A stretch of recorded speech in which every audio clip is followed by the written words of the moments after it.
Hello विद्यार्थी मित्रांनो, मी करे सर स्वागत करतो आजच्या व्हिडिओ लेक्चरमध्ये.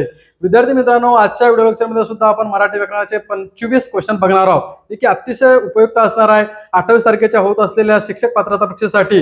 आणि तुम्हाला माहिती आहे मित्रांनो, मराठी व्याकरण जर शिकवत असलं तरी असा सराव खूप पाहिजे आपल्याला. ठीक आहे, चला सुरू करू मग आजचा व्हिडिओ लेक्चर. बघा पहिला प्रश्न पहा. बघा, वा हे कोणते अव्यय आहे असं विचारला गेलेलं आहे. आता बघा ऑप्शन केवल प्रयोगी अव्यय, उभयन्वयी अव्यय, शब्दयोगी अव्यय की क्रियाविशेषण अव्यय. त्याचे योग्य पर्याय क्रमांक 1 केवल प्रयोगी अव्यय. ज्यावेळेस मनातील उत्कंठ भावना दाखवल्या जाते ज्या शब्दातून त्याला म्हणतात केवल प्रयोगी अव्यय. ठीक आहे, पुढचा प्रश्न पहा. बघा, भारत माझा देश आहे हे वाक्य कोणत्या प्रकारचे आहे असं विचारलं गेलेलं आहे. आता प्रकार, वाक्याचा प्रकार आपल्याला विचारला आहे. ऑप्शन बघा, विधानार्थी, प्रश्नार्थी, उद्गारार्थी आणि आज्ञार्थी. त्याचे योग्य उत्तर पर्याय क्रमांक 1 हे विधानार्थी आहे मित्र. भारत माझा देश आहे विधान केलेलं आहे म्हणून या वाक्याचा प्रकार आहे विधानार्थी. ठीक आहे, पुढचा प्रश्न पहा. बघा, सुंदर हे कोणते विशेषण आहे असं विचारलं गेलेलं आहे. गुणवाचक विशेषण, संख्या विशेषण, सर्वनामिक विशेषण, नामसाधित विशेषण. त्याचे योग्य उत्तर पर्याय क्रमांक 1 नामाचा गुण सांगणाऱ्या विशेषणाला गुणवाचक विशेषण असं म्हणतात. आता संख्या विशेषण 1 2 3 4 पहिला, दुसरा, तिसरा, चौथा. सार्वनामिक विशेषण होते असला, इतका, एवढा, तो, तसा, तसला. नामसाधित विशेषण एखाद्या नामापासून विशेषण तयार होते, जसे पुणेरी पेढे, पुणेरी फेटा असं म्हणतो आपण.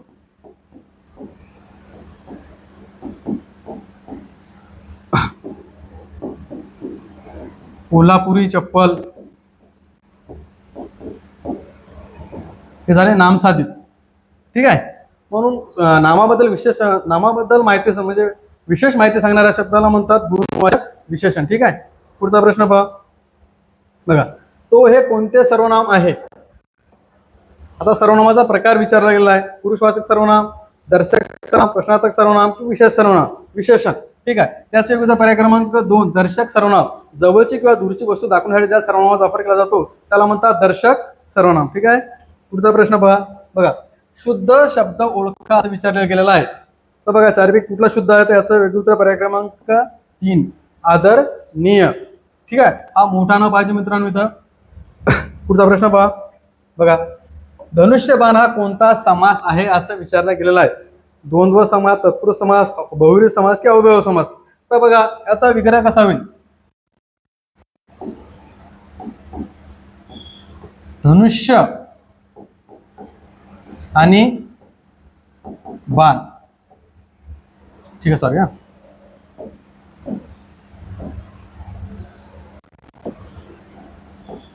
धनुष्य आणि बाण. आता बघा, ज्या समासामध्ये दोन्ही शब्दाला महत्व असते त्यावेळेस तो द्वंद्व समास होतो मित्रांनो. ठीक आहे, म्हणून याचा पर्याय क्रमांक 1 तत्पुरुष समासामध्ये दुसऱ्या पदाला महत्व असते, अविभाव समासामध्ये पहिल्या पदाला महत्व असते, बहुव्रीही समासाला दोन्हीला महत्व नसते, तिसऱ्यालाच महत्व असते. आणि द्वंद्व समासामध्ये दोन्ही जे पद असतात धनुष्य आणि बाण हे दोन्ही महत्वाचे आहेत म्हणून याला द्वंद्व समास असं म्हणतात. ठीक आहे, पुढचा प्रश्न पहा. बघा, घरचा आहेर याचा अर्थ काय. भेटवस्तू देणे, आपल्याच माणसाकडून त्रास होणे, सण आणि जेवण. आता सध्याची परिस्थिती सुरू आहे मित्रांनो आपल्या महाराष्ट्रात राजकीय याच्यामध्ये. तर बघा, उद्धव ठाकरेच्या पक्षाला घरचा आहेर मिळालेला आहे. उद्धव ठाकरे गटाचे 6 खासदार हे शिंदे गटात सामील झालेले आहे. म्हणजेच काय, उद्धव ठाकरे यांना घरचा आहेर मिळालेला आहे या ठिकाणी असं म्हणू शकतो. म्हणजे आपल्याच माणसाकडून त्रास होणे. ठीक आहे, याचा योग्य पर्याय क्रमांक 2 घरचा आहेर होणे म्हणजे आपल्याच माणसाकडून त्रास होणे. पुढचा क्वेश्चन बघा.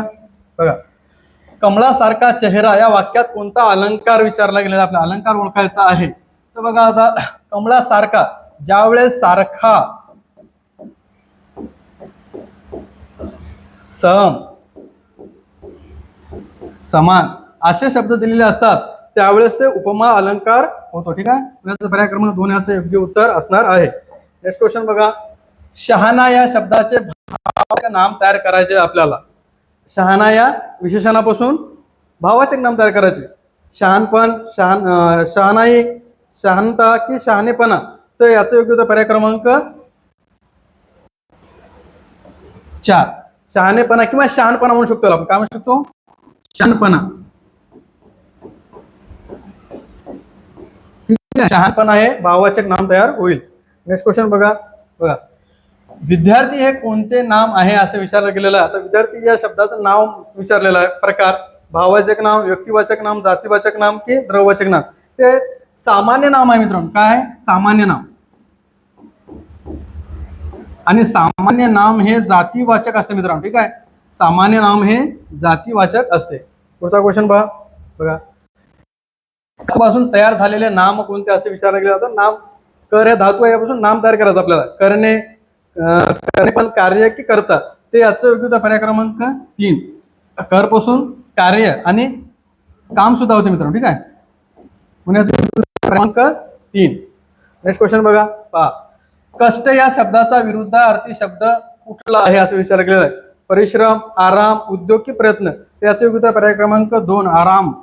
कष्ट, आराम करणे असं होते. ठीक आहे, हळूहळू हे कोणते अव्यय आहे? ठीक आहे, अव्यय विचारले गेलेला आहे. क्रियाविशेषण अव्यय, शब्दयोगी अव्यय, उभयान्वयी अव्यय की केवळ प्रयोगी अव्यय? त्याचे योग्य पर्याय क्रमांक 1 क्रियाविशेषण अव्यय आहे मित्रांनो, हळूहळू. ठीक आहे, नेक्स्ट क्वेश्चन बघा. पुस्तक या शब्दाचे लिंग कोणते? आता आपण लिंग बघताना त्या शब्दाला तो, ती आणि ते हे सर्वनाम लावून बघायचं आहे. आता बघा बरं, ते पुस्तक, तो पुस्तक की ती पुस्तक होईल? या ठिकाणी ते पुस्तक होईल.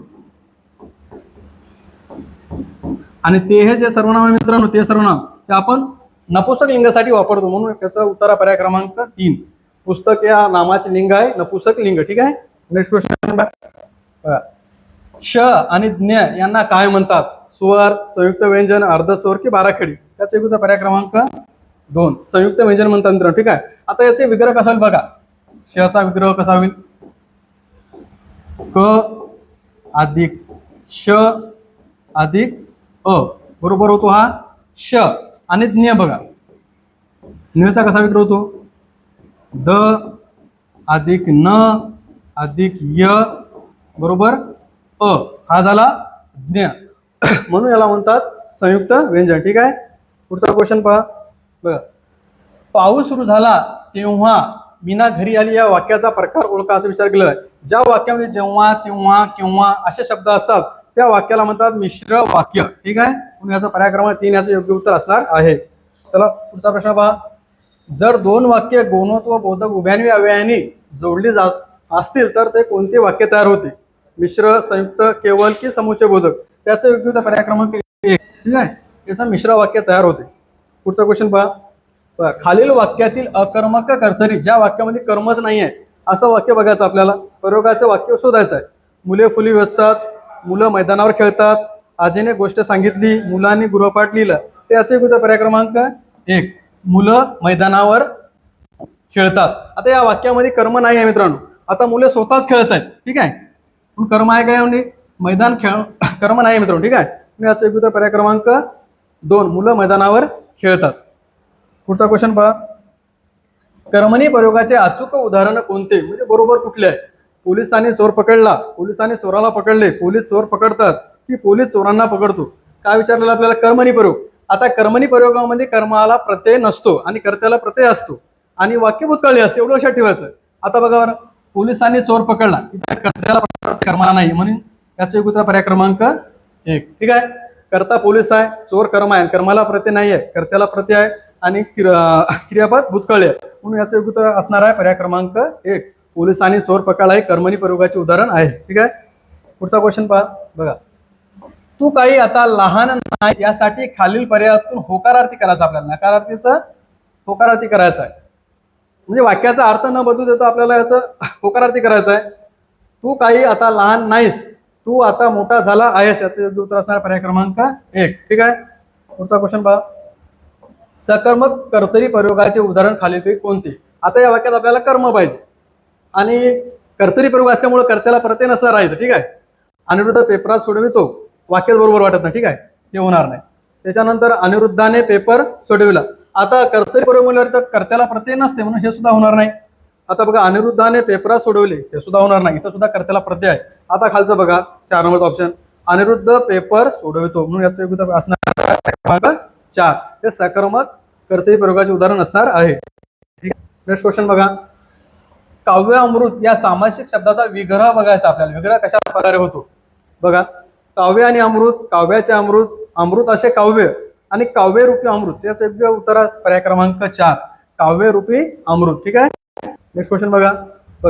क्षणोक्षणी या सामासिक शब्दाचा विग्रह कसा होईल असं विचारलं गेलेलं आहे. क्षणिक, प्रत्येक क्षणाला, क्षण अधिक क्षण की क्षणभर. त्याचं योग्य उत्तर पर्याय क्रमांक 1, प्रत्येक क्षणाला. हा अविभाव समास असणार आहे मित्रांनो. ठीक आहे, अविभाव समास उदाहरण आहे हा. अविभाव समासाचं उदाहरण आहे. प्रत्येक क्षणाला, क्षणोक्षणी म्हणजे प्रत्येक क्षणाला. ठीक आहे, बघा खालीलपैकी चुकीची जोडी आपल्याला विचारली गेली आहे. 30 जानेवारी मराठी मातृभाषा दिन, 26 जुलै कारगिल विजय दिन, 1 मे कामगार दिन आणि 26 जानेवारी गणतंत्र दिन. बाकीचे 26 जानेवारी बरोबर आहे मित्रांनो, 1 मे कामगार दिन हे सुद्धा बरोबर आहे, 26 जुलै कारगिल विजय दिन हे सुद्धा बरोबर आहे आणि 30 जानेवारी नाही मित्रांनो, या ठिकाणी असणार आहे 27 फेब्रुवारी.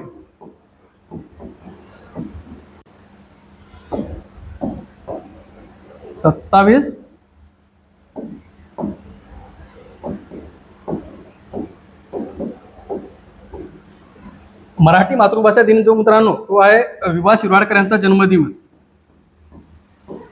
म्हणजे कुसुमाग्रज यांचा जन्मदिन हा मराठी मातृभाषा दिन म्हणून साजरा केला जातो. ठीक आहे, आजच्या सेशनमध्ये मित्रांनो एवढंच. व्हिडिओ जर आवडला असेल, स्पेसिफिक तुम्हाला जर आवडला असेल तर माझ्या चॅनलला लाईक करा, शेअर करा आणि सबस्क्राईब करा. धन्यवाद.